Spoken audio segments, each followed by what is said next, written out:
Hey guys, welcome back to the channel.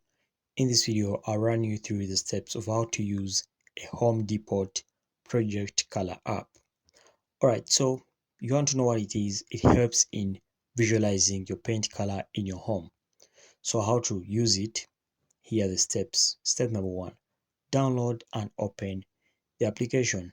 Download the application from Google Play Store or even iTunes Store and then open it.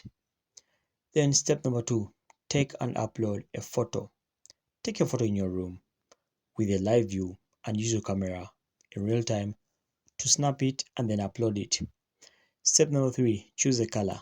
Browse through the thousands of paint colors that are provided. Then apply the color. Step number 4.